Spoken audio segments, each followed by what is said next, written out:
Amém, meus irmãos. Boa noite a todos. Que a graça de Jesus Cristo esteja em todos os corações. Que o Espírito Santo abra sua mente e que Deus possa lhe dar a oportunidade e o entendimento de ver e ouvir a sua palavra. Eu começo esse devocional que tenho aqui alguns minutos para fazer-lhe uma pergunta muito séria nos dias atuais. Quando você olha para a cruz de Cristo, o que você vê? Você vê ali dois pedaços de madeira, um na vertical, o outro na horizontal. O que você vê? Quais são as lembranças que trazem a você a cruz de Cristo?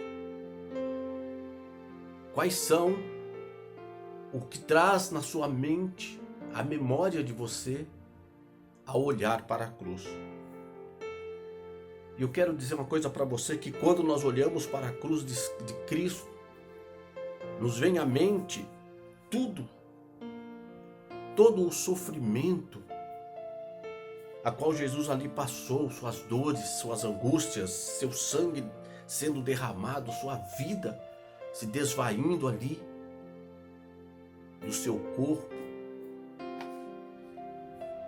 Tudo isso passa na nossa mente. Mas eu quero te dizer uma coisa: você não pode somente olhar para a cruz. Você tem que olhar para o túmulo que está vazio. A ressurreição de Jesus é um ponto final da cruz. E a cruz só tem valor porque o túmulo está vazio. Então é muito importante,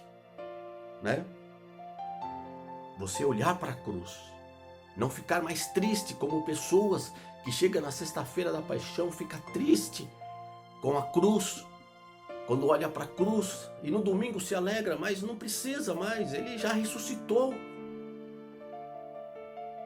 A cruz somente nos traz a memória daquilo que ele sofreu ali, daquilo que ele padeceu, mas o túmulo está vazio porque ele ressuscitou. Essas pessoas que às vezes choram na sexta-feira da paixão deveriam se alegrar muito, muito mesmo, muito. Porque quem fica olhando para a cruz diretamente e parou ali na cruz está doente, senão morto. E diante disso eu quero que você abra a sua Bíblia em Lucas, capítulo 24. Nós vamos meditar nos versículos de 13 ao 35, mas eu não vou ler todos porque o tempo é curto. O tempo aqui, eu tenho somente 10 minutos para fazer esse devocional, esse primeiro devocional da nossa igreja. Mas depois você medita melhor em casa, mas nós vamos pegar alguns versículos aqui e falar sobre eles. A situação desses dois discípulos é a situação de muitas pessoas atualmente que estão enfermos. Estão enfermos. Esses dois discípulos estavam com a mente bloqueada.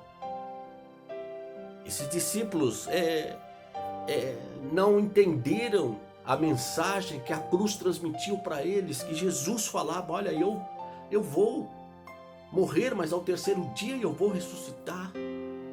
Jesus deixava bem claro, mas eles não entenderam. E quando Jesus foi capturado, foi ali torturado, muitos desacreditaram nisso. E esses dois discípulos estavam ali a caminhos de Emaús, com uma memória fraca. Veja o que diz o verso 24 e 25. Veja o que diz o verso 25, o versículo 25 e 26 do capítulo 24. E eles lhe disseram: honestos, e está de coração para crer tudo o que os profetas disseram. Porventura não convinha que Cristo padecesse essas coisas e entrasse na sua glória? Jesus já tinha falado isso para eles, mas eles estavam com a mente, não se lembraram dessas promessas da ressurreição. Veja que muitas pessoas hoje não se lembram do que Jesus já fez com eles ali no passado. Não se lembra das promessas que Jesus fez para eles. Então ele se esquece dessas coisas. Os discípulos, esses 2 discípulos estavam assim. Eles também tinham olhos impeditivos. Veja o versículo 16 do capítulo 24. Mas os olhos deles estavam como se fechados, para que não conhecessem. Jesus se apresenta no meio deles. Quando eles se dirigiam para Emaús, mas não o conheceram, os olhos impeditivos. Quantas pessoas estão com os olhos com escamas, impeditivos de ver a glória de Deus, de ver o que Deus faz. Muitos criticam. Em meio a essa pandemia que a nossa nação está sofrendo, muitos criticam.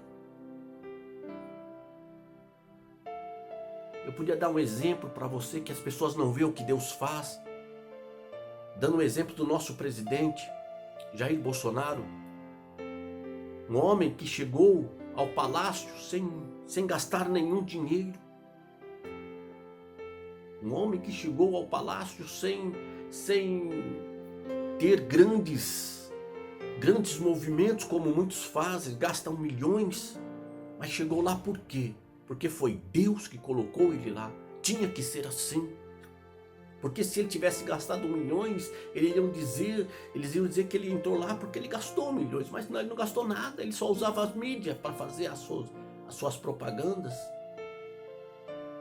Porque foi Deus que colocou ele lá. E os povos não veem isso. Não estão vendo. Olhos impeditivos.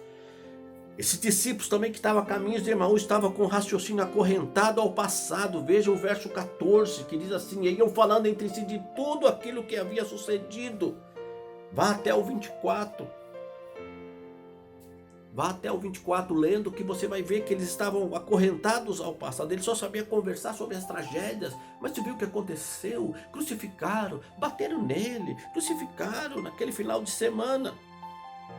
E eles tinham conhecimento dos fatos, versículo 20, e como os principais sacerdotes e os nossos príncipes o entregaram à condenação de morte e o crucificaram. Então eles tinham conhecimento dos fatos, o que tinha acontecido, mas não se tocava.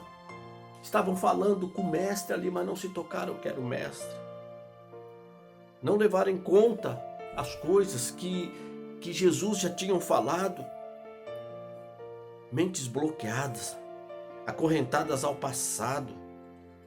Liberte-se dessa mente, meu irmão. Mas Jesus é o médico do médico e ele trata tudo isso. Aí ele se apresenta no verso 15 e vai dizer assim, ó: e aconteceu que indo eles falando entre si, fazendo perguntas um ao outro, mesmo Jesus se aproxima e ia com eles. Então Jesus se apresenta a ele. Assim como Jesus se apresenta a você nesta noite, nesse devocional. Jesus está se apresentando e está falando: olha, não tenha medo, esse vírus vai passar, isso aí não é nada diante da minha presença.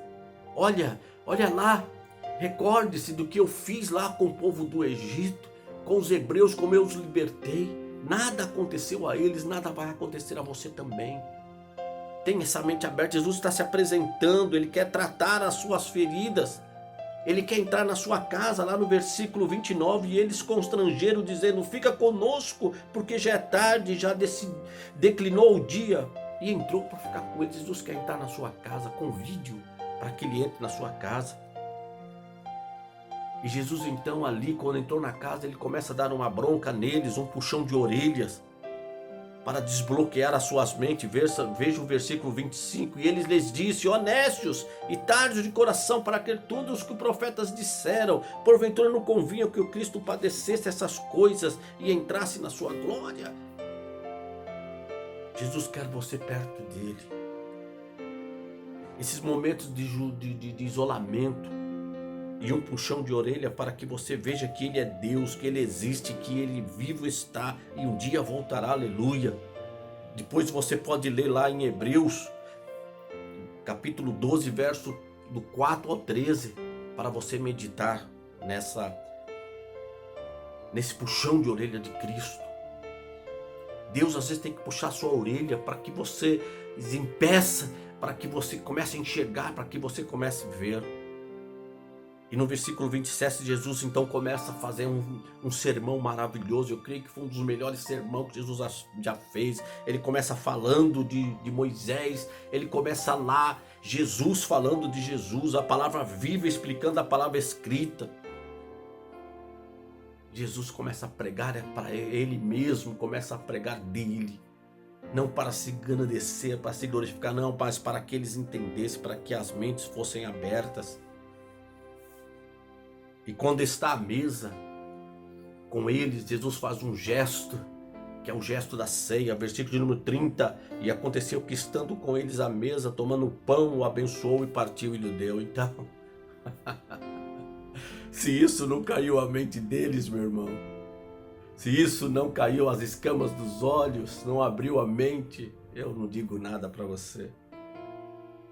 E concluindo, a partir do verso 31, os olhos foram abertos. No 32, o fogo começou a arder no coração deles. Eles falavam, olha, não ardia em nós. Meu irmão, não está ardendo dentro de você aí o fogo de Jesus nesta hora que você está vendo esse devocional? Eu estou falando de Jesus. Estou falando daquele que cura. Estou falando daquele que vai voltar, daquele que ressuscitou, daquele que sofreu, que já levou todas as suas dores naquela cruz. Não vai acontecer com você, não vai arder seu coração agora. No verso 32 mesmo, eles falavam das escrituras. Quando Jesus abria as escrituras, quando você lê a Bíblia, não arde o seu coração também? Prazer e disposição para estar celebrando com os irmãos. 33 ao 35, será que você também não está com saudade de estar lá com os irmãos? Meu irmão, acorde. Acorde, meu irmão. Acorde. Essa pandemia não é para matar. Essa pandemia é para acordar a humanidade. Deus parou o mundo. Deus desacelerou o mundo porque o mundo estava envolto a tanta violência, a tanta corrupção, a tanta maldade. E Deus teve que parar. Já que os terremotos que Jesus mandava, já que os sinais de tsunami que Jesus mandava não parou, Jesus teve que parar com a pandemia, com uma coisa que não se vê, mas que está ali presente, matando pessoas, ferindo pessoas, fazendo as pessoas se isolarem dentro da sua casa. Não fique desesperado nesses dias não, de isolamento. Não fique preocupado com o seu emprego, com as suas dívidas, ou com comer ou que beber. Deus está no controle de tudo. Deus está no controle de tudo. Nós vamos sair desta melhor do que nós entramos. Tenha fé nisso, meu irmão. Se você está entendendo o que essa pandemia está fazendo, você vai sair melhor do que você entrou. Você vai olhar para a cruz e vai sorrir porque o túmulo está vazio. Você vai olhar para a cruz, já não vai mais chorar, já não vai ficar pensando, ai, ele sofreu, não. Você vai olhar, vai olhar para o túmulo e vai falar, não, o túmulo está vazio, glória a Deus por isso. Entenda que este isolamento é um propósito de Deus para a sua vida. E abra a sua mente, e abra o seu coração. Deixa Deus trabalhar na sua vida. Faça devocionais com a sua família. Ore, busque, leia a palavra. Assim Deus vai estar presente com você. Ele quer isso. Assim como ele esteve lá com esses 2 discípulos no caminho de Emaús, Deus quer se apresentar a você agora. Deus te abençoe, Deus te guarde e Deus console a sua vida. Em nome de Jesus. Deus te abençoe. Amém.